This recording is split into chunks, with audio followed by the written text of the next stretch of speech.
21లో marriage అయింది September to December 27కి అదే year మేము ఇంట్లో నుంచి బయటకు వచ్చేసినాం 3 monthsకే 3 monthsకే మా మ్యారేజ్కి ముందే మా హస్బెండ్ క్యారెక్టర్ బాగాలేని సంగతి నాకు చెప్పకుండా పెళ్లి చేశారనమాట.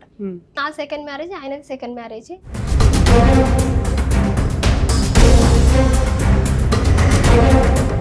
నువ్వే చిన్నపిల్లలా ఉన్నావు, అప్పుడే రెండో పెళ్ళి ఎందుకు? వాళ్ళు నేను వాడి దగ్గర ఉంటున్నా కానీ నా దగ్గర ఉండట్లేదు అనేసి ఆయన డైవర్స్ కోర్టులో కేసేసిండు అనమాట.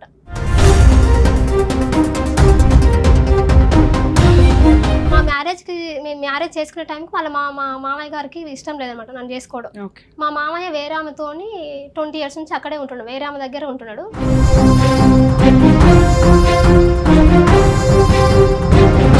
మళ్ళీ రీసెంట్గా మళ్ళీ డిసెంబర్ నుంచి వాళ్ళు ఇంకొక అమ్మాయితో చాటింగ్ చేయడం, వీడియో కాల్స్ విత్ మాట్లాడడం.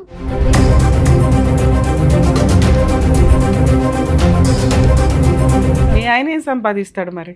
ఆయన సంపాదించిన మొత్తం ఆయన జలసాలకే సరిపోతాయి మేడం. ఆయనకి ఏం కావాలంటే డ్రెస్సింగ్ స్టైల్ బాగుండాలి, ఆయన బండి నీట్గా ఉండాలి, ఆయనకు ఎవరో ఒకరు అమ్మాయి టైం పాస్ మాట్లాడుతూ ఉండాలి ఆయనకి.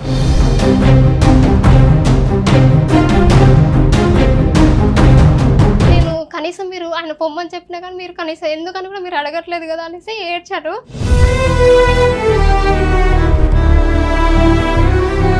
ఆయన చెప్పినా వినట్లేదు, నేను అందుకే వాడు వదిలేసిండు, నీకు పిల్లలు గారు ఏం గారు నువ్వు గొడ్రాలు అనేసి రివర్స్ నన్నే తీరుతున్నాడు ఆయన.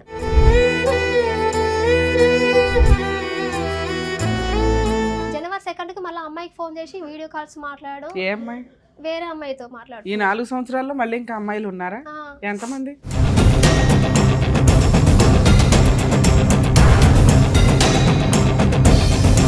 ఇందాక నిన్ను అడిగాను అలా, నేను ఫోన్ చేసినాక నీ మీద మీ ఆయన ఏం చెప్తాడు అని. ఏమి చెప్పడు మేడం, మా ఆయన నన్ను మంచిగానే మాట్లాడతాడు అన్నావు. నువ్వు ఫిజికల్గా మీ హస్బెండ్కి కోఆపరేట్ చేయవట.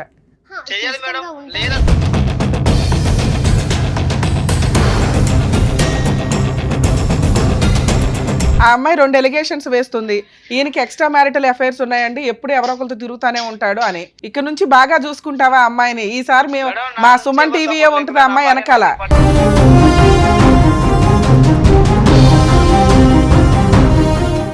నమస్తే అమ్మా.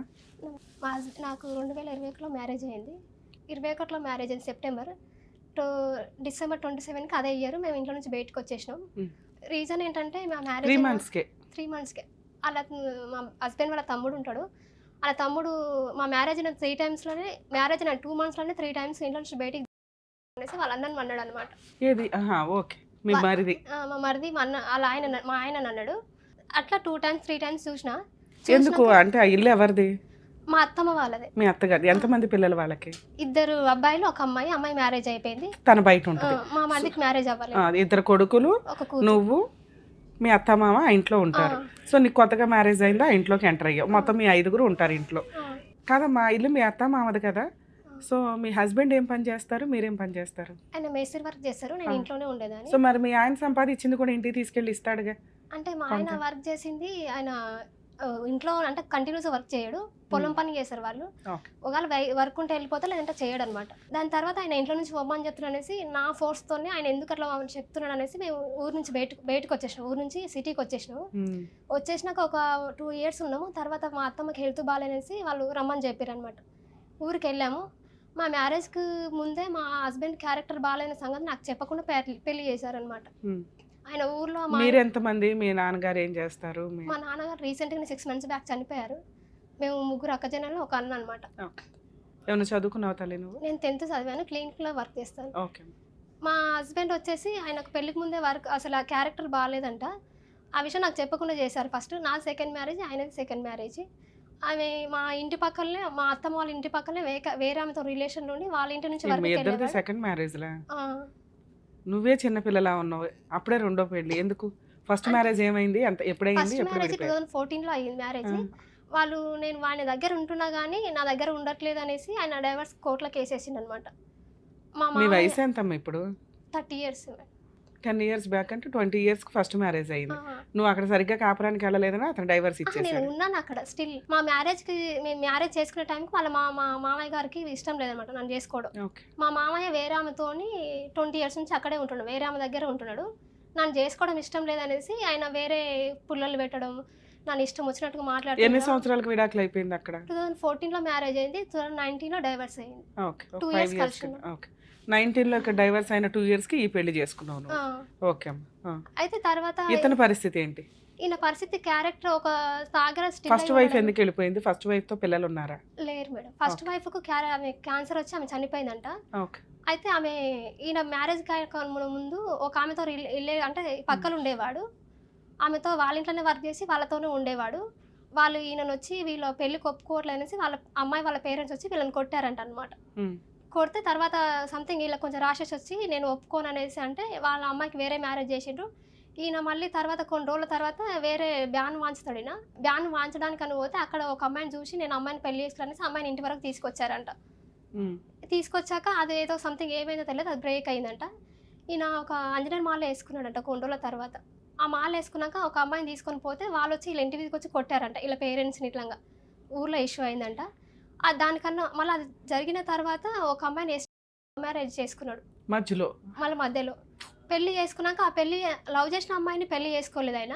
లవ్ చేసిన అమ్మాయి వేరే వాళ్ళని తీసుకోపోతే అలా ఫ్రెండ్ని పెళ్లి చేసుకున్నాడు ఆయన. దాని తర్వాత అమ్మాయి క్యాన్సర్ వచ్చి చనిపోయింది. వాళ్ళందరూ పెళ్లి చేసుకోలేదు మేడం. ఆయన జస్ట్ ఆయన ఇష్టపడ్డాడంట ఆయన. అయితే నేను మా మ్యారేజ్ అయినాక కోవిడ్ ముందే ఆమె చనిపోయిందంట. మాకు మా ఫ్రెండ్ వాళ్ళ ద్వారా మా చుట్టాల ద్వారా ఇట్లా అబ్బాయి ఉన్నారని చెప్తే మేము పెళ్లి చేసుకున్నారు. చేసుకున్నాక మళ్ళీ ఈమె ఒక అమ్మాయితో మాట్లాడారు, అది కొంచెం సంథింగ్ ఏదో బ్రేకప్ అయింది. మళ్ళీ రీసెంట్గా మళ్ళీ డిసెంబర్ నుంచి మళ్ళీ ఇంకొక అమ్మాయితో చాటింగ్ చేయడం, వీడియో కాల్స్ ఇది మాట్లాడడం. నేనేమన్నా అంటే నేను వాడు అందుకే వదిలేసి నువ్వు ఇట్లా మాట్లాడుతున్నావు అనేసి నేను వదిలేసి నీకేం తక్కువ చేసినా నీకు ఇంట్లోకి అన్నిట్లోకి తెస్తున్నావు కదా నీకేమవుతుంది అనేసి రివర్స్ నన్నే మాట్లాడుతున్నాను. ఆయనకు రీసెంట్గా మేము 2013 నుంచి మేము మెడిసిన్స్ వాడుతున్నాం పిల్లల గురించి. ఆయనకు స్పర్మ్ కౌంటింగ్ 5% ఉందంట. దాని గురించి ఆయనకు రీసెంట్గా మేడం దగ్గరికి వెళ్తే ఆయనకు పిల్లలు కారు, ఐవీఎఫ్ చేయించుకోవాలని చెప్పారనమాట. దాని గురించి నేను న్యాచురల్గా అవుతారు అనేసి నేను డ్రై ఫ్రూట్స్ లడ్లు ఇంట్లో అన్ని ప్రిపేర్ చేస్తుంటే ఆయన తినట్లేదు అసలు. నేను తినను. మీ శాలరీ ఏం చేస్తారు? నేను మా సార్లు ఆల్రెడీ మాకు పిల్లల గురించి అనేసి ఆయనకు యూరిన్ దగ్గర చిన్న సర్జరీ చేశారు మేడం. సర్జరీ నేనే చేయించాను. పెళ్ళైన స్టార్టింగ్లో మా గోల్డ్ రింగ్ మా అమ్మ వాళ్ళు పెడితే అది తీసుకుపోయి వేరే వాళ్ళతో కుదబెట్టాడు అనమాట. అది ఆయన తీసుకురంటే ఆయన తీసుకురావట్లేదు. పోతే ఓన్లే నాకేగా పెట్టింది నీకేమైనా పెట్టిరా ఏమన్నా పోతే ఓన్లీ అనేసి అంటున్నాడు. ఆయన ఏం సంపాదిస్తాడు మరి? ఆయన సంపాదించిన మొత్తం ఆయన జలసాలకే సరిపోతాయి మేడం. ఆయనకి ఏం కావాలంటే డ్రెస్సింగ్ స్టైల్ బాగుండాలి, ఆయన బండి నీట్గా ఉండాలి, ఆయనకు ఎవరో ఒకరు అమ్మాయి టైం పాస్ మాట్లాడుతూ ఉండాలి. ఆయనకి అక్కడ ఒక 3 months ఉండగానే మీ మరిది బయటకు పొమ్మని అన్నాడు. అన్నాక ఏమైంది? అన్నాక ఇంకా ఇదే ఇష్యూస్ కంటిన్యూస్ అవుతున్నాయి మేడం. ఆయన అలా ఎంతకాలం ఉన్నారు అత్తమామలతో? 3 months ఉన్నా మేడం. నేను ఆల్రెడీ మా అత్తమ్మతో నేను వచ్చేటప్పుడు కూడా ఆమె కాలు మొక్కి వచ్చిన, నేను ఏడ్చుకుంటూ వచ్చేసిన. ఏమని? ఎందుకు? నేను కనీసం మీరు ఆయన పొమ్మని చెప్పినా కానీ మీరు కనీసం ఎందుకని కూడా మీరు అడగట్లేదు కదా అనేసి ఏడ్చారు. ఆమె కూడా ఈవెన్ మేము చేసిన కర్రీస్ ఆయన బాగున్నామనేసి చెప్తేనే వీళ్ళు బాగున్నాయనేసి అంటారు. ఆయన బాగాలేదంటే ఉంటే బాగుంటే నువ్వే తినేసాయి 2-3 రోజులు అనేసి ఆయన అంటే డైరెక్ట్ చెప్పేస్తాడు అనమాట. మా మరిదికి నచ్చాలి వంటలు, మనం చేసే పని ఆయనకు నచ్చాలి, ఆయన చెప్పింది ఇంట్లో నడవాలన్నమాట. ఏం చేస్తాడు మీ మరిది? పొలం పని చేస్తారు మేడం. మీ ఆయన అన్న ఒక రకంగా ఇంటికి కొంచెం మీ మామగారి తర్వాత పెద్ద కదా, మీ ఆయనకి ఎందుకు ఆ పవర్స్ రాలేదు ఇంట్లో? పవర్స్ రాలేదంటే ఈయన వల్ల వాళ్ళు చాలా సఫర్ అయ్యారు అనేసి ఈయన గురించి పట్టించుకోవడం మానేసారు మేడం. నేను ఆల్రెడీ మా మరిదికి ఫోన్ చేసి రీసెంట్గా ఫోన్ చేశాను ఆయనకి, ఇట్లా చేస్తున్నాడు, నేను కంప్లైంట్ కూడా ఇచ్చిన. వాళ్ళు 2 times కౌన్సిలింగ్ ఇచ్చారు. సో మీరు 2021లోనే ఇంట్లో నుంచి బయటకు వచ్చారు, వచ్చి పంజగుట్ట వచ్చారు రావడమే? అంటే పంజగుట్లో నా వర్కింగ్, కాకపోతే మేము ఉండే తిలక్ నగర్ అనమాట. ఓకే, అట్లా ఉంటూ అప్పటి నుంచి ఇక్కడే ఉంటున్నారు హైదరాబాద్ లో? ఓకే, ఇక్కడే ఉంటున్నామా. ఆయన చెప్పింది వినట్లేదు మేడం, అసలు వినట్లేదు. 4 years 3 years అవుతుంది తల్లి. 4 years నుంచి ఇంతేనా? ఇంతే మేడం. ఆయన నన్నే మళ్ళీ పై ఏమంటాడు, నువ్వు గొడ్రాలివి, నీకు పిల్లలు గారు ఏం గారంటే ప్రాబ్లం ఉన్నది నీకు, నేను ఆల్రెడీ టెస్ట్ చేయించుకున్నా, నాకు ఎలాంటి ఇష్యూస్ లేదు, కాకపోతే నువ్వు కొంచెం వెయిట్ పెరగాలనేసి చెప్పారు. ఆయన చెప్పినా వినట్లేదు. నేను అందుకే వాడు వదిలేసిండు, నీకు పిల్లలు గారు ఏం గారు, నువ్వు గొడ్రాలు అనేసి రివర్స్ నన్నే తీరుతున్నాడు ఆయన.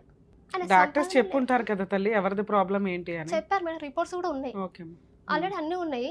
ఆయనకు స్పామ్ అంటే ఆమెకు మా మ్యారేజ్ తర్వాత ఆయనకు యూరిన్ దగ్గర స్కిన్ ఎక్కువ ఉందంటే అది సర్జరీ నేనే చేయించాను. ఆ గోల్డ్ రింగ్ కూడా నేనే ఇడిపించుకొచ్చిన.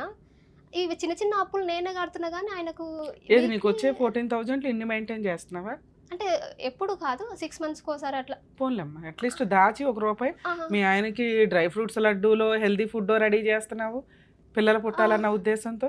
చిన్న అప్పులు ఏవైతే చేశాడో అవి తీర్చుకుంటున్నావు, నీ ఇల్లు నువ్వే పోషించుకుంటున్నావు, నీ తిండి నువ్వు తింటున్నావు. అది చేసినా కానీ ఆయన రివర్స్ నాకు సపోర్ట్ చేయట్లేదు మేడం, ఆ. సపోర్ట్ చేయట్లేదు, పైగా నన్నే మాట్లాడుతున్నాడు. ఆయనకి మా అత్తమ్మకి ఫోన్ చేశాను. ఈ 4 years లో మీ అత్త వాళ్ళకి ఇన్ఫార్మ్ చేశారా ఈయన ఇలాగే ఉన్నాడు ఇక్కడ ఇట్లా చెప్పాను ఉన్నాడు మేడం. చెప్తే రీసెంట్గా ఏమైనా పంచాయతీలు ఏమైనా జరిగినాయి? వాళ్ళు ఏం చెప్తున్నాడు, మా మరిది ఏం చెప్తున్నాడు అంటే వాని వల్ల నా పరువు పోయింది, ఇప్పుడు నేను వచ్చి మాట్లాడినా కానీ వాళ్ళ ముందు నేను తలదించుకోవాలి, నేను ఎవరి ముందు నేను తలదించుకోను వాని వల్ల, ససే సావనులే నీకు నాకు కాదనేసి నువ్వు బయటకు వచ్చేసి ఎక్కడైనా బతకనేసి అంటున్నాడు ఆయన. మీ మరిదికి మ్యారేజ్ అయిందా? కాలేదు. ఇంకా ఆహా, ఎంత ఈ వయసు ఎంత మీ మరిది? 28, 29 ఉంటాయి మేడం. ఓకే. ఆయన రీసెంట్గా ఒక ట్రాక్టర్ తీసుకొచ్చుకున్నాడు 9 lakhs పెట్టి. మా పొలం కాకుండా వేరే వాళ్ళ పొలాలు 15 ఎకరాలు పట్టుకొని చేయించుకుంటాడు అనమాట. ఓకే. ఇదంతా చేసింది ఆయననే తీసుకుంటాడు, మాకు ఏ మాత్రం ఇవ్వడు. నేను ఇట్లా ఉంది సిచ్యువేషన్, నువ్వు కొంచెం విను, చెప్పింది విను, బాగుపడు, ఎందుకు అనవసరంగా వాళ్ళ ముందు నన్ను ఇజ్జత్ తీస్తున్నావు అనేసి, అంటే ఇంతకుముందు కాదు, చేస్తున్నావు ఆయన కష్టపడి ఆయన వాళ్ళ ఇంట్లో వాళ్ళ అమ్మ నాన్నకి ఇచ్చుకుంటాడు, మీకెందుకు ఇస్తాడు తల్లి? నాకు ఇవ్వని చెప్పట్లేదు మేడం. మాకేం ఇవ్వడం అన్నావు కదా, మనకెందుకు ఇస్తారు? 15 ఎకరాలు ఇంకోటి కౌలుకు చేసుకుంటున్నాడు, కష్టపడుతున్నాడు. ఆ బుద్ధి మీ ఆయనకు ఉండాలి. తమ్ముడే 15 ఎకరాలు చేస్తుంటే నేను 15 ఎకరాలు చెయ్యాలి కదా అని. అంటే ఈయన వాళ్ళు ఏంటంటే ఈయన గురించి అసలు వీళ్ళు వాళ్ళ గురించి పట్టించుకోరు, ఈయన ఆయన గురించి పట్టించుకోరు మేడం. ఈయన వీక్లీ 6,000 వస్తుంది, ఆయన 6,000 మొత్తం అయిపోగొట్టి ఆయన రివర్స్ నన్నే అడుగుతాడు అమౌంట్, నాకు పెట్రోల్ పైసలే నాకు ఇవ్వనేసి అడుగుతాడు. నేను ఆల్రెడీ నేను 15 days నుంచి నేను హాస్టల్లో ఉంటున్నా. ఏదో వచ్చేసావా ఇంట్లో? వచ్చేసాను. ఎందుకు? ఏం జరిగింది లాస్ట్కి నేను కౌన్సిలింగ్ ఇప్పించాను. మళ్ళీ నేను January 2కి మళ్ళీ, ఇది కౌన్సిలింగ్ డిసెంబర్లో జరిగింది. January 2కి మళ్ళీ అమ్మాయికి ఫోన్ చేసి వీడియో కాల్స్ మాట్లాడడం, ఏ అమ్మాయి? వేరే అమ్మాయితో మాట్లాడు. ఈ 4 సంవత్సరాల్లో మళ్ళీ ఇంకా అమ్మాయిలు ఉన్నారా? ఎంతమంది? అంటే అమ్మాయి కంటిన్యూస్ ఒక అమ్మాయితో స్టాండర్డ్ గా ఉండడు. ఎక్కడ దొరుకుతారు మీ ఆయనకి ఎంతమంది అమ్మాయిలు? వీళ్ళంతా లేబర్స్ మీరు, ఈయన వర్కింగ్ చేశారు కదా, లేబర్స్ అనమాట. నేను వచ్చిన ఎప్పుడంటే నా January 19 నుంచి బయటికి వచ్చేసిన, హాస్టల్లో ఉంటున్నా. నేను మొన్న సండే రోజు రూమ్కి వెళ్ళాను అనమాట. నేను ఆయనకు ఫోన్ చేశాను, నేను ఇట్లా ఎక్కడున్నావు అంటే నేను బయట ఉన్నాను చెప్పిండు. సరే అనేసి నేను రూమ్కి వెళ్ళాక నేను అసలు ఈ కమ్మలు నేను 2018 నుంచి ఇవే జస్ట్ క్లీన్ చేసుకుంటా మళ్ళీ పెట్టుకుంటాను. రూమ్లో కమ్మలు ఉన్నాయి. నేను వచ్చినాక ఆయన మళ్ళీ వేరే డ్రెస్సెస్, చీరలు బుక్ చేస్తున్నాడు అనమాట ఆన్లైన్లో, మీషోలో. ఎవరికి బుక్ చేస్తున్నాడో తెలియదు. ఆమె ఆంటీ అంటుంది, నువ్వు లేవు కదా, ఆయన బుక్ చేస్తున్నాడు, రోజు నన్ను తీసుకోమంటున్నాడు అంటే, ఎవరైనా వస్తున్నారా ఆంటీ, రూమ్లో కమ్మలు ఉన్నాయంటే, ఆమె ఏమమ్మా నేను చూడలేదు, పిచ్చి కమ్మలు అనేసి చెప్తుంది. ఆమెనేమో ఎవరు రాలేదు, నేనైతే చూడలేని ఆమె అంటుంది. ఎందుకు వాడిని అట్లా వదిలేసో, వాడు అట్లా పిచ్చోన్ లాగా తిరుగుతున్నాడు, మీ వాళ్ళని పిలిపి నేను మాట్లాడతానేసి ఆ ఓనర్ ఆంటీ చెప్తుంది. లేదంటే మనం వదిలేసాయి, అడు నువ్వు చెప్పిన వినట్లేదు, నేను కూడా చెప్పిన అమ్మాయిని తోలుకొచ్చుకోమని, నువ్వు పోయినాక ఇంకా ఎంజాయ్ చేసిన తప్పించి ఆయన ఏం మారట్లేదు అనేసి ఆంటీ చెప్తుంది మేడం. చాలా మందితో చెప్పించినా కానీ మనం 10 మంది కూర్చొని ఒక దగ్గర మాట్లాడినా కానీ ఆయన ఫోన్లో మాట్లాడుతుంటాడు, ఫోన్లో చూస్తుంటాడు అనమాట. మనం చెప్పింది వినడు అసలు. ఇప్పుడు మీ ఆయనకి ఫోన్ చేసి మాట్లాడితే నీ గురించి ఏం చెప్తాడు? నా గురించి మంచిదనే చెప్తాడు మేడం. నా క్యారెక్టర్ పరంగా బాగుందని చెప్తాడు, నాకు అన్ని పనులు చేసి పెడతాడని చెప్తాడు. మళ్ళీ ఆయన చేసింది రైట్ అంటాడు. ఆయన ఏం చేసింది రైట్ అంటాడు అంటే, ఆయన వేరే అమ్మాయిలతో మాట్లాడడం కానీ, ఇవన్నీ నా ఇష్టం అండి అనేసి ఆ కౌన్సిలింగ్ ఇచ్చిన మేడం దగ్గర ఏం చెప్తున్నానంటే, నేను చేస్తున్నా అనేసి ఇంటికి వచ్చి ఎవరు అడగట్లేదు కదా, ఎవరైనా అడుగుతున్నారా, క్వశ్చన్ చేస్తున్నారా, నీకు అన్ని తీసుకొచ్చి పెడుతున్నా కదా అనేసి అంటున్నాడు ఆమె దగ్గర. పోలేని ఇంటి దాకా ఎవరో రాలేదు, నీకు ఆల్రెడీ సెకండ్ మ్యారేజ్, సర్దుపోవచ్చుగా. నేను సర్దుకపోతున్నాను మేడం, కానీ పిల్లల గురించి చెప్తుంటే ఆయన వినట్లేదు అనమాట. దానికి ఏమంటాడు? దానికి నాకు అవసరమే లేదు, ఉన్న రోజులు ఉందాం, తిందాం, ఎవరు తిప్పాలి సత్తం, కానీ పిల్లలు ఎందుకు అనేసి అంటుండు. నీకు పిల్లలు కంపల్సరీయా? కంపల్సరీ అని కాదు, కాకపోతే ఉండాలని. అంటే మిగతా రిలేషన్స్ బాగానే ఉన్నాయా మీ మధ్య? ఫిజికల్ రిలేషన్ కానీ? ఫిజికల్ రిలేషన్ అంటే ఆయనకు అది బాగానే ఉంటుంది, కాకపోతే ఆయన ఒక దాని మీద స్టిక్ అయి ఉన్నాడు. మనం చెప్పింది ఆయన వినడు, ఆయనకి ఎంత వరకు అవసరం అంతవరకు ఉంటాడు ఆయన. సో ఫైనాన్షియల్గా కొంచెం అయితే సపోర్ట్ చేస్తాడు కానీ పెద్దగా రిస్క్ తీసుకోడు, అంతేగా నువ్వు చెప్తున్నది. నీకోసం ఓ చిన్న బంగారం అయితే ఇంతవరకు ఏమీ కొనలే, చీరలో గట్రా కొనలే, ఏమైనా షికార్లకి ఊర్లో అట్లా ఏమైనా వెళ్ళారా? అది లేదు, ఏమీ లేదు. ఇంట్లోనే ఉంటావు, నీ పని చేసుకుని నువ్వు వస్తావు. కొట్టడు తిట్టడు కానీ బాగా చూసుకోడు, అంతే. ఇలా నామినల్ గా నడుస్తుంది నీ లైఫ్. తిట్టడం కూడా బండ బూతులు తిడతాడా? ఎందుకు? ఏ విషయం మీద తిడతాడు? నిన్ను ఇలా చేసినావు అనేసి, నువ్వు వాదిస్తున్నావు అనేసి వాడు నిన్ను అందుకే వదిలేసిండు, నీకు పిల్లలు గారు ఏం గారు, మీ అన్నోళ్ళు కూడా మీ గురించి పట్టించుకోరు, నీకు ఎవరు సక్కలేడు అనేసి గలీజ్ మాటలు మాట్లాడతాడు. అది ఒక్కటని కాదు, అసలు ఎట్లా అంటే అట్లా మాట్లాడతాడు, రోడ్డు మీద తిడతాడు. ఇంకెట్లా లాస్ట్ రోజు ఏం జరిగి బయటకు వచ్చేసావు? నేను నీకు నాకు సెట్ అవ్వదనేసి, నేను చెప్పినా నువ్వు వినట్లేదు అనేసి నేను బయటకు వచ్చేసిన. నేను వచ్చినాక కూడా ఇప్పటివరకు ఆయన ఫోన్ చేసి అసలు రమ్మని చెప్పింది లేదు, నువ్వు రమ్మని కూడా ఆయన చెప్పట్లేదు అనమాట. నేను ఫోన్ చేస్తేనే మాట్లాడుతున్నాడు, అంతటితో కట్ చేస్తున్నాడు. నాకు టైం లేని తర్వాత వేస్తానులే అని చెప్తున్నాడు ఆయన. ఇక్కడ దాకా ఎందుకు వచ్చావు తల్లి? నీకేం కావాలి? అంటే నేను ఆల్రెడీ పోలీస్ స్టేషన్లో కంప్లైంట్ ఇచ్చాను మేడం. ఓకే, అప్పుడు మీరుండేదా? అప్పుడు ఉన్నప్పుడు ఇస్తే వాళ్ళు జస్ట్ ఫోన్లో చెప్పారు. దాని తర్వాత ఇక్కడ ఉమెన్ పోలీస్ స్టేషన్లో కంప్లైంట్ ఇచ్చాను. యూసుఫ్ కూడా దగ్గర. ఓకే. వాళ్ళు చెప్పినా కానీ సరే మేడం నేను నేను చెప్పింది విని నేను పిల్లల గురించి ఇట్లా ప్లాన్ చేసుకుంటాను అనేసి చెప్పాడు. ఎవరు చెప్పినా వినట్లేదు. వాళ్ళ చెల్లెలు చెప్పాడు కదా లాస్ట్గా. మరి అదేదో కొంచెం వెయిట్ చేసి చూడొచ్చుగా. ఆల్రెడీ 4 years వెయిట్ చేసి చూసావు. వాళ్ళు మారట్లేదు. వాళ్ళ తమ్ముడు వాళ్ళు 13 సంవత్సరాల నుంచి మారట్లేదు అనేసి వాళ్ళు వదిలేశారు మేడం ఆయన గురించి. వీడు ఇట్లా చేసినోడు వీని వల్లనే మేము తల దించుకోవాల్సి వస్తుంది. నీకేం కావాలి? ఆయన నాతో ఉండమని చెప్తున్నాను మేడం. నేను వాళ్ళ ముందు నేను ఇన్సల్ట్గా అవ్వద్దనేసి నా ఫీలింగ్. నేను దాని గురించి అనేసి నేను స్టాండర్డ్గా ఉంటా, ఆయన స్టాండర్డ్గా ఉండట్లేదు అసలు. ఆయన నేను డైవర్స్ అయినా నీకు ఇచ్చేస్తా అనేసి అంటున్నాను. అత్త వాళ్ళ ఇంట్లో అమ్మ వాళ్ళ ఇంట్లో గౌరవం కోరుకుంటున్నావు. భర్త స్ట్రాంగ్గా ఉంటే నీకు ఆల్రెడీ గౌరవం వస్తుంది అని నీ ఉద్దేశం. మీ ఆయన అసలు ఆ గౌరవం గురించి పట్టించుకునే పొజిషన్లోనే లేడు. ఆయనకు జస్ట్ ఆయన ఎంజాయ్ చేయాలనేసి అనుకుంటున్నాడు అంతే. మరి ఇప్పుడు భర్తను వదిలేస్తే ఆ మాత్రం గౌరవం కూడా ఉండదు. ఓకేనా? అందుకనే మేడం అది వాల్యూ ఉండదు. నేను ఇంతకుముందు కూడా వాళ్ళు నేనేదో మిస్టేక్ చేశాను అనే ఫీలింగ్లో వాళ్ళు ఉండరు. నేను క్యారెక్టర్ పరంగా ఇంత ఉండగానే నన్ను ఎందుకు మిస్ చేసుకున్నా, అసలు నేను ఎందుకు సఫర్ అవుతున్నా నాకు అర్థం కావట్లేదు అసలు. ప్రతిదీ ఈచ్ అండ్ ఎవ్రీథింగ్ ఇంట్లో నేనే కుక్ చేస్తాను. నా పని నేనే చేసుకుంటాను. నేను టైలరింగ్ నా బ్లౌజులు నేనే కుట్టుకుంటాను. అన్నీ నేనే చేసుకుంటాను. నాకు వల్ల ఆయనకు రూపాయి ఖర్చే లేదు అసలు. అయినా సరే నాతో ఉండను అంటాడు ఆయన. నీ లైఫ్ స్టైల్ ఇది, మీ ఆయన లైఫ్ స్టైల్ అది. మీ ఆయన అంతే స్వేచ్ఛగా తిరుగుతాడు, లావిష్గా ఉంటాడు. తను సంపాదించుకున్న దాంట్లో 70% తన కోసమే ఖర్చు పెట్టుకుంటాడు. ఓ 30% మాత్రమే అది వాళ్ళ ఇంట్లో వాళ్ళకైనా నీకైనా ఇవ్వడం. అర్థమవుతుందా? ఇలాంటి లైఫ్ స్టైల్లో నువ్వు క్వశ్చన్ చేస్తున్నప్పుడు బూతులు తిడుతున్నాడు, కొట్టడానికి కూడా కొంచెం ముందుకు వస్తాడు. ఇంతవరకే. ఇక పిల్లలు అనే సీన్ అయితే డాక్టర్సే క్లియర్ చేశారు. మీ ఇద్దరు పాజిటివ్గా ఒక మాట అనుకుంటే తప్ప ఇది వర్కౌట్ అయ్యే వ్యవహారం అయితే కాదు. ఫుడ్ తిన్నా ఏం తిన్నా కానీ అట్లీస్ట్ IVFలకి వెళ్ళాలన్నా ఈ మాత్రం స్ట్రెంత్ అయితే మీ ఇద్దరికి ఉండాలి. ఒకరికొకరు సపోర్ట్ అయితే ఉండాలి. ఇటువంటి సపోర్ట్ లేకుండా మీరు ఫర్దర్గా మూవ్ అవ్వడం అనేది జరిగే పని కాదు. ఎవరికి కాపురం అవసరమో వాళ్ళు తగ్గాలి ఎక్కడైనా కానీ. మీ హస్బెండ్కి కాపురం అవసరంలా. నీలాంటి వాళ్ళు 3 మందిని చూసుకుంటూ వచ్చాడు ఇప్పటిదాకా. ఉంటే ఉండు, లేకపోతే దొబ్బే. ఇదే అతని ఆప్షన్. నీకు బాల్ నీ గ్రౌండ్కి వచ్చింది. ఇప్పుడు డెసిషన్ తీసుకోవాల్సింది ఎవరు? నువ్వు. ఏమని? ఈయన మారతాడా మారడా? ఈయన మారితేనే నేను అతనితో ఉంటాను అంటే ఇది వర్కౌట్ అయ్యే కేసు కాదు. మా ముందు ఇప్పుడు మేము ఫోన్ చేసామనుకో, అవును మేడం మారతానండి, ఓకే మేడం అంటాడు. మళ్ళీ ఇలా అక్రమ సంబంధాలతోటే తిరుగుతూ ఉంటాడు. ఏం చేస్తావు? అక్రమ సంబంధాలు తిరిగినా పర్వాలేదండి, నాకు పిల్లల కంటే చాలు అంటావా? అదేమన్నా ప్రెజర్ చేయొచ్చు. నువ్వు అడుగుతున్నది 3 కోరికలు. 1, ఆయన అక్రమ సంబంధాలు తీసిపడేయాలా. 2, నన్ను బూతులు తిట్టకూడదు, కొట్టకూడదు. 3, మా ఇంట్లో వాళ్ళ దగ్గర గౌరవంగా, వాళ్ళ ఇంట్లో వాళ్ళ దగ్గర నాకు గౌరవం నిలబెట్టే పనులు చేయాలా. 4, ప్రెగ్నెన్సీ కోసం అది డాక్టర్ సజెషన్స్తో ఏం చేయాలో అవి చేయాలి. 3-4 కండిషన్స్ నువ్వు అడుగుతున్నావు మేజర్గా. అవునా? ఇన్ని దొబ్బే ఇంట్లో నుంచి అంటుంటే ఓ పక్కన మన కండిషన్స్ ఒప్పుకుంటాడా ఎదురు? ఎక్కడన్నా ఈ లాజిక్ సెట్ అవుతుందా?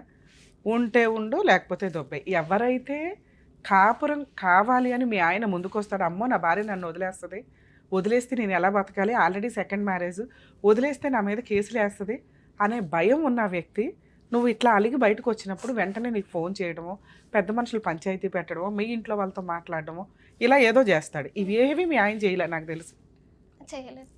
అంటే నిన్ను వదిలేయడానికి అతను బాల్ నీ దగ్గర వదిలిపడేశాడు. ఇప్పుడు డెసిషన్ నువ్వు తీసుకోవాలి. రమ్య గారు ఇన్ని కండిషన్స్ ఒప్పించడం కుదరదు. ఒక్క పిల్లల కోసం ఒప్పించగలరేమో మాట్లాడి, ట్రీట్మెంటు లేకపోతే జైలుకి వెళ్తావు అని. మిగతా 3 లేకపోయినా నువ్వు కంటిన్యూ అవుతానంటే ఒక స్టెప్ దిగు, నేను మాట్లాడతాను మీ హస్బెండ్తో.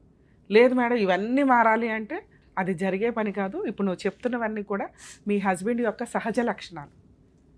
ఈ సహజ లక్షణాలు ఉన్న వ్యక్తిని కంటిన్యూ అవుతావా అంటే పిల్లలకి అనేసి కంటిన్యూ అవ్వాలని చూడకండి. ఎందుకంటే జీవితంలో ఇంకా ఒకవేళ మళ్ళీ నువ్వు డెసిషన్ తీసుకుంటే ఆ పుట్టిన పిల్లలకి తండ్రి అనేవాళ్ళు ఉండరు. అర్థమవుతుందా? మరి ఒకసారి ఆలోచించుకో తల్లి. చూసారు కదండి, ఇట్లాంటి కేసుల్లో దరిద్రం. అమ్మాయి ఎక్స్ట్రాడినరీ కోరికలు ఏం కోరట్లా. ఏం అడుగుతుంది? ఇన్లాస్ దగ్గర గౌరవం, తల్లిదండ్రుల దగ్గర, ఆ కుటుంబం దగ్గర ఆల్రెడీ 3 సిస్టర్స్, 1 బ్రదరు. ఆ కుటుంబంలో కనీసం 2nd హస్బెండ్ అన్న పర్ఫెక్ట్గా ఉంటే కాస్త ఇలా షోల్డర్ ఎగరేసుకుని తిరగగలిగేంత సహజమైన హక్కు అడుగుతుంది. 90% జెంట్స్కి ఈ లాజిక్కే అర్థం కాదు. ఎప్పుడైతే భార్య మీ చుట్టాల దగ్గర వాళ్ళ చుట్టాల దగ్గర గౌరవంగా తిరగగలిగిద్దో ఆ రోజున ఇంటికి వచ్చిన రోజు చాలా రెస్పెక్ట్ తోటి భర్తని జీవితకాలం చూసుకుంటుంది. కానీ 90% జెంట్స్ చేసే పని ఏంటంటే జోక్స్ అన్నీ భార్య మీదే వేస్తారు. అది చుట్టాల దగ్గర ఫంక్షన్లకు వెళ్ళినప్పుడు ఎంత బాగా వంట చేసినా కూడా అవతల వంట ఆ ఒక్కరోజే తింటారేమో, మిగతా డేస్ అన్నీ ఇంట్లో భార్య చేసిన హెల్దీ వంటే తినాలి. కానీ కామెంట్ చేసే విధానంలో అరే ఈ వంట చేస్తే మా ఆవిడది అసలు తినలేము అనే జోక్స్ అనేది భార్య ఒక టాయ్ లాగా ఉంటుంది. ఇవి కొంచెం తగ్గించుకోండి. 2, తాగుడు. భార్యని బూతులు తిట్టడం కుటుంబ సభ్యుల దగ్గర, అది చాలా దారుణమైన పరిస్థితి. ఈ రోజున అవి సర్దుకోవడానికి ఏ అమ్మాయి రెడీగా లేదు. ఎగ్జాంపులే ఈ అమ్మాయి. ఉన్నది సెకండ్ మ్యారేజ్, జరుగుతున్న మ్యారిటల్ రిలేషన్లో అమ్మాయి ఫైనాన్షియల్గా చాలా వీక్. ఆ భర్త చాలా అవసరం ఆ అమ్మాయికి, ఎందుకంటే మళ్ళీ 3వ పెళ్ళి 4వ పెళ్ళి అని చేసుకోలేదు కదా. అయినా కూడా ఇలా బూతులు తిడుతున్న వ్యక్తిని భరించడానికి ఆవిడ రెడీగా లేదు. ఏ స్త్రీ కూడా ఈ రోజున అంత నరకం పడుతూ ఉండడానికి రెడీగా లేరు. ఈ పాయింట్ కూడా జెంట్స్ కొంచెం రియలైజ్ అవ్వండి. మిమ్మల్ని నమ్ముకొని ఇంకొక అమ్మాయి వచ్చినప్పుడు మేజర్గా వాళ్ళకి ఇవ్వాల్సిన మార్క్స్ క్యారెక్టర్కి సంబంధించి, ఆ క్యారెక్టర్ మార్క్స్ ఆ అమ్మాయికి పడుతున్నాయి. 2, మీతో ఎంతవరకు సర్దుకుంటుంది, ఇంట్లో ఎంత ప్రశాంతంగా ఉంటుంది. ఆవిడ ప్రశాంతంగా ఉంచడం మన ఇష్టం, మన లాజిక్, మన లౌక్యం. ఇది వదిలిపడేసి నువ్వే ఉండాలి అంటే ఆ అమ్మాయి ఉన్నంతకాలం ఉంటుంది, మిగతాది క్వశ్చన్ చేస్తుంది. 3, క్యారెక్టర్. ఈ రోజున దరిద్రం ఏంటంటే ఎక్స్ట్రా మ్యారిటల్ అఫైర్స్ అనేది ఒక ఫ్యాషన్ అయిపోయింది. ఏమన్నా జబ్బులు వస్తే ఎవరు చూస్తారన్న కామన్ సెన్సే లేదు. అది లేడీస్ అయినా జెంట్స్ అయినా విచ్చలవిడిగా తిరుగుతున్నారు. దీని మీద ఖచ్చితంగా ఇంకొకసారి రీకలెక్ట్ చేసుకొని ఈ 497 అడల్టరీ సెక్షన్ని పెట్టాలి. ఎందుకంటే రెచ్చిపోయి సమాజంలో హక్కులాగా తిరుగుతున్నారు ఎక్స్ట్రా మ్యారిటల్ అఫైర్స్ ఉన్న వ్యక్తులు. ఎందుకంటే దానికి అరెస్టు లేదు, కేసులు లేవు, కనీసం దాని మీద ఫర్దర్గా మూవ్ అవ్వడానికి లేదు. వదులుకుంటే కాపురం వదులుకోవాలి తప్ప. ఇలాంటి ఒక పార్ట్నర్ జీవితకాలం కావాలి అనుకుంటే ముందు భార్యకి ఇంపార్టెన్స్ ఇవ్వండి. లేదు మేము స్వేచ్ఛా లైఫ్ తిరగాలి అనుకుంటే ఆ భార్యకి ఏదో ఒక ఫుల్ అండ్ ఫైనల్ సెటిల్మెంట్ చేసిన తర్వాత విడాకులు తీసుకున్నాక మీ వ్యక్తిగత స్వేచ్ఛ మీరు చూసుకోండి. అప్పుడు మిమ్మల్ని ఎవరు పాయింట్అవుట్ చేయరు. కోర్టులో డైవర్స్ పిటిషన్స్ వేసేసి లాబ్ ఒప్పుకుంది కాబట్టి మేము గాలి తిరుగులు తిరుగుతామని కూర్చుంటే అవి రెచ్చగొట్టే ధోరణులు అవుతాయి. చూస్తున్నాం కదా, ఉత్తినే సూసైడ్లు చేసుకుంటున్నారు, పిల్లల్ని తీసుకెళ్ళిపోయి సూసైడ్లు చేసుకుంటున్నారు. ఎవరికి తెలియని విషయాలు, డిప్రెషన్లోకి వెళ్తున్నారు. కక్ష పెరుగుతుంది. రేపటి రోజున ఇవే పనులు, రెచ్చగొట్టే పనులు, మీ అక్రమ సంబంధాలు ఏదో మీరు 4 గోడల మధ్య చేసుకోకుండా బయటకు వచ్చి మరీ షో ఆఫ్గా తిరుగుతూ వీడియోలు చేసుకుంటూ తిరుగుతూ ఉంటారు చూడండి. అవతల వ్యక్తికి డబుల్ పనిష్మెంట్ ఇస్తున్నట్టు లెక్క మీరు. దానివల్ల అవతల వ్యక్తుల్లో క్రూయాలిటీ పెరిగింది. స్లోగా క్రైముల దాకా వెళ్తాయేమో ఆలోచించుకోండి. ఈరోజు మనం మాట్లాడుతున్న మాట నోట్ చేసుకోవాల్సిన విషయం. ఇంకొక 3 years తర్వాత ఇలాగే విచ్చలవిడిగా తిరుగుతూ ఉంటే, ఆల్రెడీ కొన్ని మర్డర్స్ పెరిగినాయి, అది లేడీసా జెంట్సా ఎవ్వరూ తగ్గట్ల. ఇట్లా ఎక్స్ట్రా మ్యారిటల్ అఫైర్స్ ఉన్న వాళ్ళు చంపుతున్నారు, అది వేరే సంగతి. ఇంకోసారి రెచ్చగొట్టిన వ్యక్తులు చంపడం స్టార్ట్ అవుతూ ఉంటాయి.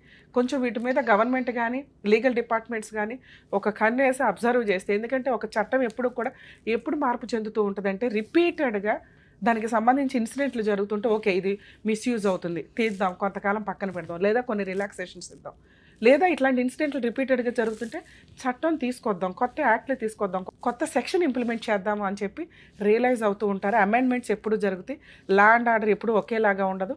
సమాజం మారుతున్నప్పుడు మార్పులకు తగ్గ సెక్షన్స్ పనిష్మెంట్లు ఇంక్లూడ్ అవుతాయి. ఇవి రిపీటెడ్గా జరుగుతున్నాయి కాబట్టి మేబీ అడల్టరీ మళ్ళీ ఇంప్లిమెంట్ అయ్యి వాళ్ళకి సంబంధించిన సెక్షన్స్ శిక్షలు పడే విధంగా మారటానికి ఎక్కువ అవకాశాలు ఉన్నాయి.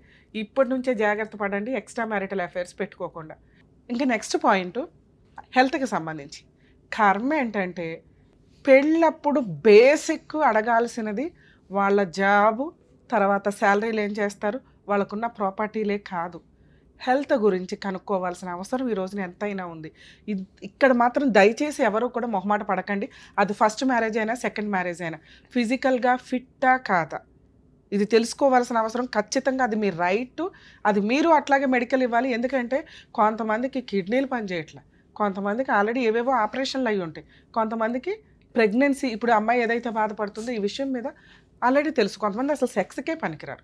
ఇన్ని రకాల మైనస్ల్ని దాచేసి సొసైటీ కోసం ఒక పెళ్లి చేసుకోవాలన్న ఉద్దేశంతో పెళ్ళిళ్ళు చేసుకుంటూ వెళ్తున్నారు. ఈ ఈ ఎపిసోడ్ చూస్తున్న వాళ్ళు కొంచెం రియలైజ్ అవ్వండి. అది మ్యారేజ్ బ్యూరోలు అయినా కూడా, లేదా ఇండివిజువల్గా ఏజెంట్లు అయినా కూడా, సంబంధాలు చూస్తున్న వాళ్ళు మొహమాటమే పడవద్దు. కుటుంబం బాగుంది, ఆస్తి బాగుంది కాదు, ముందు బోత్ పార్టీస్ యొక్క ఆరోగ్య పరిస్థితులు ఎట్లా ఉంది, దానివల్ల 80% సమస్యలను మనం కవర్ చేయగలుగుతాం. సరేనా అమ్మ? మీ విషయానికి వస్తే ఇప్పుడేమో ఆలోచించుకున్నాం. ఇక్కడ మీకు అర్థం అవ్వాలి, మీ హస్బెండ్ని మార్చటం మా వల్ల కాదు. మీ హస్బెండ్ని ప్రెగ్నెన్సీ వరకు మాట్లాడడానికి అవకాశం ఉంది. ఎక్స్ట్రా మ్యారిటల్ అఫైర్స్ నీ దగ్గర ఏమున్నాయి ఎవిడెన్స్లు? నీకు ఏమనిపించింది అసలు మీ హస్బెండ్కి ఎక్స్ట్రా మ్యారిటల్ అఫైర్స్ ఉన్నాయని? అంటే వాళ్ళ పేరెంట్స్, వాళ్ళ అమ్మ కూడా చెప్తుంది మేడం ఆయన గురించి. వాళ్ళ అమ్మ వచ్చి ఇప్పుడు మన వైపు ఫేవర్గా మాట్లాడదుగా. సరే, ఇప్పుడు వాళ్ళలో ఎవరితో మాట్లాడించు, నువ్వు ఎవరితో మాట్లాడితే బెటర్ అని అనుకుంటున్నావు? వాళ్ళ తమ్ముడు కూడా మాట్లాడతాడు మేడం. వాళ్ళ తమ్ముడు కానీ వాళ్ళ చెల్లెలు అందరూ మాట్లాడతారు. ఇక్కడికి వస్తున్నామని ఎవరికి తెలుసు? ఎవరికి తెలియదు. ఒకవేళ మాట్లాడితే నీకేమైనా ప్లస్ అవుతుందా, మైనస్ అవుతుందా? మ్యాక్సిమం అంటే నేను నా వల్ల వాళ్ళకి ఎలాంటి ప్రాబ్లం లేదు. లేదు. ఓకే, మీ హస్బెండ్తో మాట్లాడమంటావా? సరే, ఇవ్వండి. హలో, నేను ఇక్కడ సుమన్ టీవీ కనేసి వచ్చిన ప్రోగ్రామ్కి. సుమన్ టీవీ. ఒకసారి నీతో మేడం మాట్లాడతారంట, రమ్య మేడం మాట్లాడతారంటే ఒకసారి మాట్లాడు. నమస్తే అండి, అడ్వకేట్ రమ్య అని మాట్లాడుతున్నా. చెప్పండి మేడం. సార్, మీ వైఫ్ ఇక్కడికి వచ్చారు, మా హస్బెండ్కి కాస్త కౌన్సిలింగ్ ఇవ్వండి అని, సుమన్ టీవీ ప్రోగ్రామ్ న్యాయవేదికకి. మీరు ఆల్రెడీ ప్రోగ్రామ్స్ అవి చూస్తూనే ఉంటారట.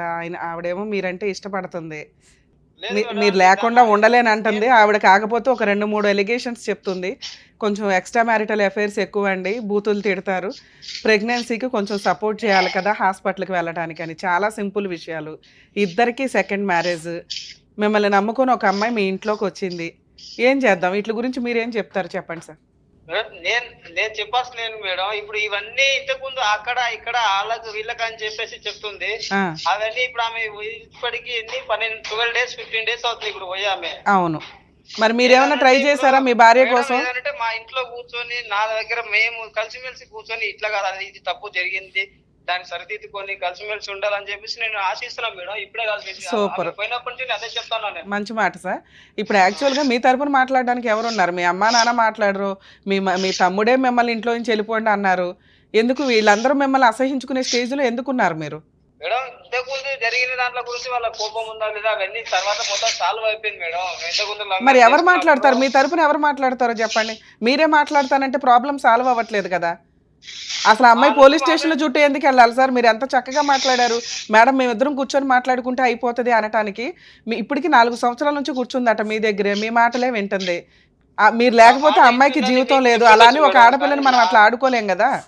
నా మాట ఏంటి, మేము ఎందుకు అట్లా బయటికి ఎందుకు వెళ్తాం మేడం? సార్, మీ మీద నమ్మకం ఉండాలి కదా సార్. అమ్మాయి పోలీస్ స్టేషన్కి వెళ్ళి ఎందుకు కూర్చుంది? అప్పుడు ఆ రోజు మీరు అన్నారట, ఇక నుంచి హాస్పిటల్కి వెళ్దాం, చక్కగా ట్రీట్మెంట్ తీసుకుందాం, పిల్లల్ని అందామని. మళ్ళీ అదే అలాంటి సిచ్యువేషన్లోనే ఉన్నా కదా మేడం. నేను ఆమెను కాదనేసి వదిలేసి ఏం పోలేగా మేడం. మరి మీ తరపు నుంచి ఎవరో ఒకళ్ళ నమ్మకం ఇవ్వాలి కదా. ఇప్పుడు నేను తనకు అదే చెప్తున్నా, మీ హస్బెండే నిన్ను బయటికి వెళ్ళమనలేదమ్మా, నువ్వు అతను ఇది భరించలేక యువతలకు వచ్చావు. మేడం, నాకు ఈ 2 కండిషన్లు అతను మారితే నాకు ఓకే మేడం అంటుంది ఆ అమ్మాయి.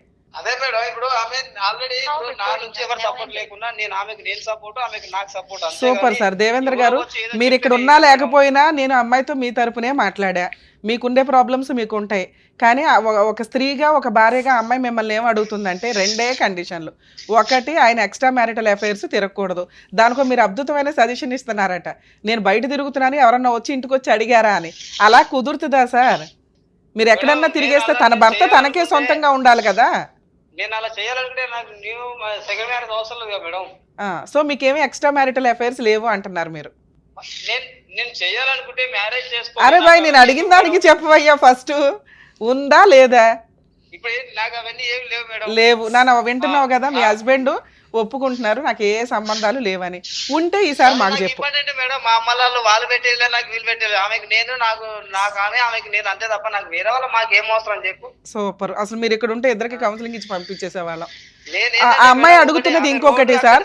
మీరు ఓకే, మీరు సార్ ఒక మాట క్లారిటీ ఇచ్చారు. ఆ అమ్మాయికి మేము హామీ ఇస్తున్నాం. యాక్చువల్గా ఇది సెకండ్ మ్యారేజ్ తల్లి, సర్దుకోండి. మీ హస్బెండ్ ఉన్నంతలో మంచిగానే ఉన్నారు. మిగతావి చిన్న చిన్న పాయింట్స్. ఒకటి బూతులు తిడుతున్నారట, కొంచెం తిట్టొద్దు. ఇదొకటి. బూతులు కాదు మేడం, ఆమె నన్ను, నేను ఒకటి మేడం, భర్త అనే దానికి ఆమెకు రెస్పెక్ట్ గౌరవమే లేదండి మా ఇంట్లో. నేను చెప్తాను సార్, ఇప్పుడు నుంచి నేను చెప్తాను. ఆ అమ్మాయి మా రెస్పెక్ట్ మధ్య గా ఎలాంటి ఉండాలి అంటే పోటీ మనం ఆ అనేది రేంజ్ లో సింహాసనం మీద కూర్చోవాలి కదా. మీరు ఆ ఇంటి మహారాజు లెవెల్లో ఉండాలి కదా. ఇప్పుడు నేను ఒక మేడం అనుకోండి, అన్ని విధాలు అనుకుని చెప్తున్నా మేడం. ఇప్పుడు ఒక హస్బెండ్ వైఫ్ అంటే ఎట్లుంటారు మేడం ఇట్లా? నేను ఆమెతో ఉండకపోతే నేను బయటగా ఉండాలంటే నాకేమైనా అవసరమా? ఆమె దానికి అంగీకరించారు మేడం. అసలు అలాంటి విషయాలు మా మధ్యలో అసలు ఒక్క నిమిషం లైన్ లో ఉండండి సార్. బాండింగే జరగదు. ఒక్క నిమిషం లైన్లో ఉండి. నాన్న, మీ హస్బెండ్ ఒక ఎలిగేషన్ వేస్తున్నారు నీ మీద. ఇందాక నిన్ను అడిగా, నాన్న నేను ఫోన్ చేసినాక నీ మీద మీ ఆయన ఏం చెప్తాడు అని. ఏమీ చెప్పడు మేడం, మా ఆయన నన్ను మంచిగానే మాట్లాడతాడు అన్నావు. మీ ఆయన ఒక ఎలిగేషన్ వేసాడు నీ మీద. నువ్వు ఫిజికల్గా మీ హస్బెండ్కి కోఆపరేట్ చేయవట. చేయాలి మేడం. లేదు అసలు ఉండండి సార్, అడుగుతున్నాను సార్. ప్రామిస్ చెప్తున్నా నేను. అలాగే సార్, అడుగుతున్నాను. ఉండండి, మీరు కూడా విందురు ఉండండి. చెప్పమ్మా. ఆయన సర్జరీ చేయించినాక 6 months గ్యాప్ ఉండమన్నా, అది హీలింగ్ అవ్వడానికి. ఓకే. 6 months ఉండమన్నా. తర్వాత మేము హాస్పిటల్కి వెళ్ళే ముందు కూడా 3 months ఒకసారి, అంటే 3 days ఒకసారి సమ్ కౌంటింగ్ ఇవ్వాలన్నమాట ల్యాబ్. ఓకే. దాని గురించి అని గ్యాప్ ఉన్నది తప్పేసి అంతకు మించి ఏమి ఉండదు సార్. ఆ అమ్మాయి ఏం చెప్తుందంటే మీ హెల్త్ కోసం గ్యాప్ ఉంది తప్ప ఈ మామూలుగా ఇప్పుడు హెల్త్ క్యూర్ అయ్యిందండి మేము బాగానే ఉంటాము అంటుంది. మేడం హెల్త్ కోసం కాదు మేడం, ఏ హస్బెండ్ కైనా హెల్త్ కోసం అయినా ఏదైనా కనీసం 1 week 2 weeks అన్న ఒకసారి కనీసం 6 months మిమ్మల్ని కలవద్దని డాక్టర్ చెప్పిన తర్వాత ఆవిడ ఎట్లా కలుస్తుంది అయ్యా? ఆమె అసలు మా మధ్యలో 1 month కూడా ఉండదు మేడం, చాలా డిఫరెంట్ ఉంటది. సరే, ఇప్పుడైతే ట్రీట్మెంట్ కోసమే కదా. ట్రీట్మెంట్ తర్వాత అసలు ఆ అమ్మాయికి కావాల్సిందే పిల్లలు అంటుందో పక్కన. మేడం మేము కలిసి బతకాలనుకుంటున్నాం మేడం. అనుకుంటున్నావు కానీ ప్రాబ్లం క్లియర్ అవ్వట్లేదు ఇక్కడ. ఒక పనికిమాలిన ఎలిగేషన్ వేసావు, ఆ అమ్మాయి దానికి కరెక్ట్ రీజన్ చెప్పింది. ఆ అమ్మాయి 2 ఎలిగేషన్స్ వేస్తుంది. ఈయనకి ఎక్స్ట్రా మ్యారిటల్ అఫైర్స్ ఉన్నాయండి, ఎప్పుడు ఎవరో ఒకరితో తిరుగుతూనే ఉంటాడు అని. అవి లేవని మీరు అన్నారు. రెండోది ట్రీట్మెంట్. డాక్టర్స్ దగ్గరికి వెళ్ళి ఐవీఎఫ్ ఏంటనే ఆల్టర్నేటివ్ ఏమైనా వెతకరా? అది చేయించుకోవాలి మేడం. మా దగ్గర మనీ అందుబాటులో మనీ అనేది చాలా ప్రాబ్లం ఉంది. మనీ ప్రాబ్లం ఉంది. ఎందుకు మీరు బాగానే సంపాదిస్తారట కదా, సంపాదించిందంతా ఖర్చు పెట్టుకుంటున్నావు. లైఫ్ స్టైల్ అంతా చాలా లావిష్ గా ఉంటుందట. సరే, ఆ అమ్మాయికి ఏమన్నా బంగారం కొన్నారా సార్ ఇప్పటిదాకా? మేడం ఆ అమ్మాయికి ఇంతవరకు చిన్న బంగారం కొన్నారా మీరు? ఎవరికి కొనాలా మేడం బంగారం? మీ భార్యకి. నా నుంచి బంగారం ఆశించాలా మేడం? మే ఇద్దరం మంచి కలిసి బతికితే అంతేగాని బంగారాలతో నువ్వు తీసుకెళ్లిపోయి తాకట్టు పెట్టుకుంటావు. ఆ బంగారానికి ఏమో వాల్యూ ఉంది, నువ్వు మాత్రం ఓ చిన్న బంగారం కొనవా? ఏది మేడం, ఇప్పుడు మేము మంచిగా కలిసి బతికితే దానంతలో అవే వస్తాయి మేడం. మరి ఇన్ని సంవత్సరాలు ఏం కొన్నావు? 4 సంవత్సరాల నుంచి మంచిగానే ఉన్నారుగా. కలిసి నేను అన్ని కట్టుకొని మనీ సమస్యలు అయితే ఉన్నాయి మేడం. ఎందుకంటే అవి కొంచెం ప్రాబ్లమ్స్. బాబు, వీక్లీ 6,000 సంపాదిస్తావంట. వాళ్ళకి పెట్టేదేదో నీ భార్యకి పెట్టాలి కదయ్యా. మాకు అవన్నీ ఇప్పుడైతే ఏం లేవు మేడం. మేము అన్ని మానుకొని అవన్నీ సైలెంట్ ఉండి ఆమెతో మంచిగా ఉండాలని డిసైడ్ అవుతున్నాం. సరే, ఇప్పుడు మీ ఆవిడని నిన్ను నమ్మి పంపిస్తాను. ఒక 1 week 10 days చూస్తుంది.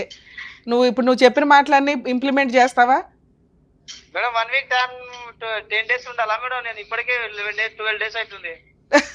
కాదు, ఇవాళే వస్తుంది అనుకో. ఇక్కడ నుంచి బాగా చూసుకుంటావా అమ్మాయిని? ఈసారి మేము మా సుమన్ టీవీయే ఉంటుంది అమ్మాయి వెనకాల. ఏమంటారు? మా అమ్మ నాన్న నాకు సపోర్ట్ ఇట్లా ఎవరు లేకున్నా సరే నేను ఆమెకు నేను ధైర్యం, నాకు ఆమె ధైర్యం. సూపర్. దేవేంద్ర గారు, ఇక నుంచి ఒక్క నిమిషం మేము చెప్పేది కూడా వినండి. ఆ అమ్మాయి ఇంకోసారి కష్టమండి అని మా సుమన్ టీవీ దాకా వస్తే మా సుమన్ టీవీ సపోర్ట్ ఉంటుంది. మరి మీరు అమ్మాయిని బాగా చూసుకుంటారా ఇక నుంచి? 100% sure madam. Okay sir, okay, thank you అండి.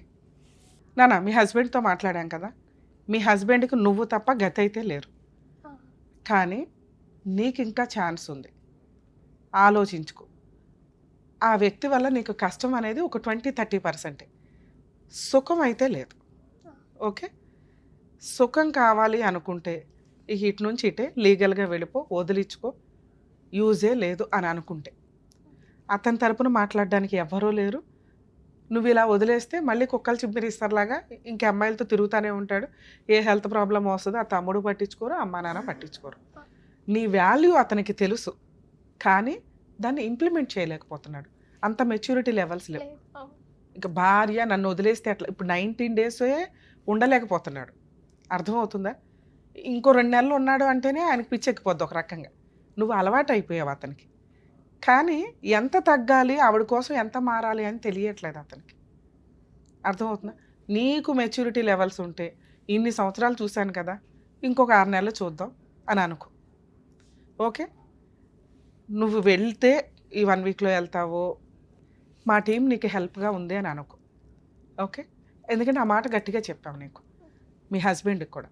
అమ్మో ఏదైనా జరిగితే మళ్ళీ సుమన్ టీవీని కాంటాక్ట్ అవుతుంది, రమ్య గారు ఉన్నారు, అవసరమా నాకు అని మారటానికి ఏమన్నా అవకాశం ఉంది.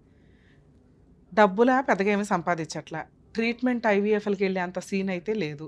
ముందు ఇతను ఒక ఫ్రెండ్గా ఎంతవరకు నీకు కవర్ అవుతాడు, ఓ మంచి భర్తగా ఎంతవరకు నీకు రక్షణ కల్పిస్తాడు, ఇంతవరకు చూస్తాను అంటే ఒక 2-3 రోజుల్లో నువ్వు ఒక డెసిషన్ తీసుకొని వెళ్ళు. లేదు మేడం మాకు అవసరం లేదనుకుంటే లీగల్గా వెళ్ళిపోతాలి. పోలీస్ స్టేషన్కి వెళ్ళావు కదా, కౌన్సిలింగ్ అయిపోయింది, ఎఫ్ఐఆర్ అవుతుంది, ఛార్జ్ షీట్ ఫైల్ చేయించేసే. వాళ్ళకి ఏమైనా యాన్సిస్టర్స్ ప్రాపర్టీస్, వారసత్వ ఆస్తులు ఏమైనా పొలాలు ఉంటే క్లెయిమ్ చేసే రైట్స్ నీకుంటే ఇతనికి వచ్చే వాటాని. ఓకే, 2 సఖీ సెంటర్, నువ్వు ఎక్కడైతే ఇప్పుడు ఉంటున్నావో అక్కడ సఖీ సెంటర్ సికింద్రాబాద్లో ఉంది. మన జ్యూరిస్టిక్షన్ వరకు అమీర్పేట అట్లా మీరు ఏదైతే అంటున్నారో ఆ జ్యూరిస్టిక్షన్స్, అక్కడ నెట్లో కూడా కొడితే నీకు వచ్చేస్తుంది. అది పోలీసులను అడిగినా నీకు సఖీ సెంటర్ అడ్రస్ చెప్తారు. ఫ్రీ అడ్వకేట్ని పెడతారు. మంత్లీ 20,000 30,000 ఇంటీరియర్ మెయింటెనెన్స్ అడుగుతూ, ప్రాపర్టీ షేర్ అడుగుతూ, ప్రొటెక్షన్ అడిగి నీ పని నువ్వు చేసుకో. అతను ఏదైనా ఫుల్ అండ్ ఫైనల్ సెటిల్మెంట్కి వస్తే కొంత కాంపెన్సేషన్ తీసుకొని మ్యూచువల్ డైవర్స్కి వెళ్ళి ఇండివిజువల్గా నీ లైఫ్ నువ్వే ఆ చిన్న బంగారమో ఓ ఇదో కొనుక్కోగలవు. ఇది ఎంతవరకు బాగుంటుంది, మళ్ళీ నేను 3rd మ్యారేజ్కి వెళ్ళాలా, అతను ఎంతవరకు మంచోడు అవుతాడు, ఇది ఒక్కసారి నువ్వు ఇంటికి వెళ్ళి ఆలోచించుకో. ఇప్పుడు నేను చెప్పడం కదా, ఎందుకంటే నువ్వు అతనితో కలిసి ఉండడము విడిపోవడం నాకు ఈక్వల్గా అనిపిస్తుంది. ఇతనితో ఎక్కువ కష్టం ఉంటే తల్లి తక్కువ కష్టం బయటకు వచ్చే అంటాం, 2 ఈక్వల్గానే ఉన్నాయి. సో ఏది బెటరు, ఇంకొంచెం మార్క్స్ ఎక్కడ పడుతున్నాయి అనేది ఇంటికి వెళ్ళి చూసుకో. ఎందుకంటే నీ అవసరం నీకు ఇంపార్టెంట్, నీ ఫీలింగ్ నీకు ఇంపార్టెంట్. ఇక పిల్లలు అనే దానికి ఐవీఎఫ్ఎల్ దాకా వెళ్ళేంత అమౌంట్లు అయితే మీ దగ్గర లేవు. మీరిద్దరూ అన్యోన్యంగా ఉండి మేము ట్రీట్మెంట్ తీసుకోవాలనుకుంటున్నామండి అంటే అప్పుడు ఒక ఎపిసోడ్ చేసి మా వ్యూయర్స్ దగ్గర నుంచి హెల్ప్ అడుగుతాం. మీ ఇద్దరు 100% బాగున్నారు, పర్ఫెక్ట్ అని అనుకుంటే అప్పుడు రండి. అలాగే నువ్వు వెళ్ళావు, ఇంకొక ఛాన్స్ తీసుకున్నావు, నీకు అతనితో హ్యాపీ అనిపించలే, మా వాళ్ళకి ఫోన్ చేయండి, పోలీస్ స్టేషన్ ప్రొసీడింగ్స్ హెల్ప్ ఇప్పుడు ఏదైతే చెప్పామో అది చెప్తాం. ఓకేనా, ఆల్ ది బెస్ట్ నాన్న, జాగ్రత్త. కొన్ని సమస్యలు కొన్ని చోట్ల పరిష్కారం అవుతాయి అన్నట్లు పాపం పోలీస్ స్టేషన్లో అక్కడ కౌన్సిలింగ్ ఇచ్చినప్పటికీ కూడా అతని వాల్యూ ఈవిడ వాల్యూ అతనికి ఇంకా పూర్తిగా అర్థం కాలేదు.